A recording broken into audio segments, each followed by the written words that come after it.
We go to former Pentagon official Michael Maloof. Thank you so much for joining us today, Michael. Now, Russia's Ministry of Defense says the Syrian chemical attack was staged by Britain. What are your thoughts on that? Well, I think you have to look to motive, and I think that this is. It certainly wasn't with the Syrian government, because they had just worked out an arrangement with the Jaish al-Islam, which, by the way, has a capability of chlorine gas attacks, and they've even said so in previous statements. They performed this act in Aleppo recently, so that they were negotiating to remove the Jaish al-Islam, some of the remaining fighters, out of East Ghouta, and so there was no motive on the part of the Syrians to do this. And it certainly wasn't the Russians. So I think you have to look at motive, and I know the foreign ministry said Great Britain, but I think you have to look closer in the neighborhood. All right, I want to get to, on Thursday, there were unnamed U.S. officials who spoke to NBC News. They said they had obtained blood and urine samples from some of the victims, which tested positive for chlorine and a nerve agent. Now, U.S. Ambassador Nikki Haley says we definitely have enough proof, but now we just have to be thoughtful in our action. So, Michael, if this is proof, how do you think the UN will respond to this chemical attack? Well, proof of what? That there was a chemical attack? That's one thing, but are they going to be able to determine who actually instigated it? That's yet another question, and that is not what they've determined just yet with any proof. And I think that's why you're seeing Secretary of Defense Mattis urging caution, because they don't have the intelligence. The intelligence is not there. And I think that this is why you're seeing some hesitation on the part of the U.S. in going full bore to launch attacks. And right now, as you said, there hasn't been any evidence brought forth to show who is actually responsible for this attack. Correct. But we do have U.S. President Trump. He's blaming the Syrian President Bashar al-Assad, and he's saying that he is a gas-killing animal. Now, for a couple days now, the U.S. military, it's been moving more military gear to the offshores of Syria. But how soon do you think Trump will move on his threat of attacking Syria?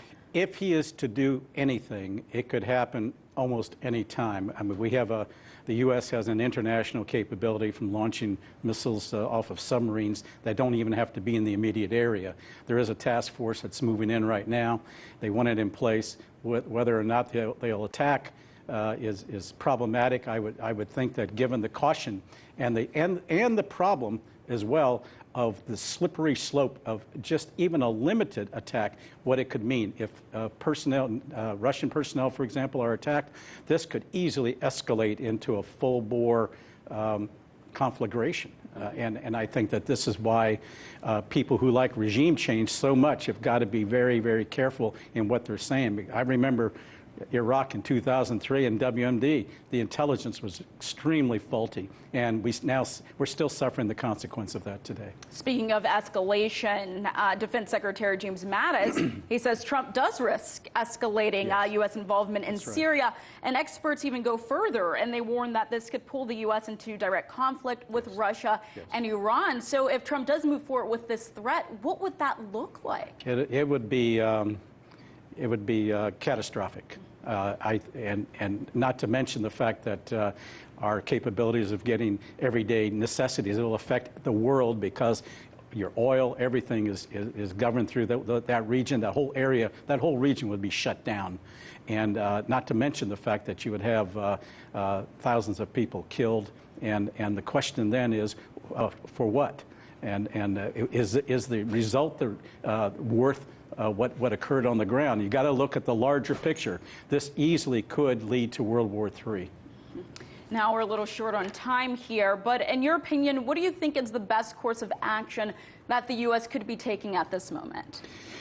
I think the United States needs to talk very carefully and closely with the Russians, maybe even have U.S. personnel on the team to go on in to East Ghouta. This is a very serious thing. Even Stephen Cohen, who's a renowned expert on Russia, says this is even worse than the time leading up to the Cuban Missile Crisis. This is very serious on what's occurring right now, and the next move has got to be very calculated and very purposeful. And I think you need to be talking with people and working with folks on the ground. As I said, I don't see that the Syrian government had any motive in this at this point. All right, we're going to leave it right there. Thank you so much for your insight. That was former Pentagon official Michael Maloof. Thank you so much. Thank you.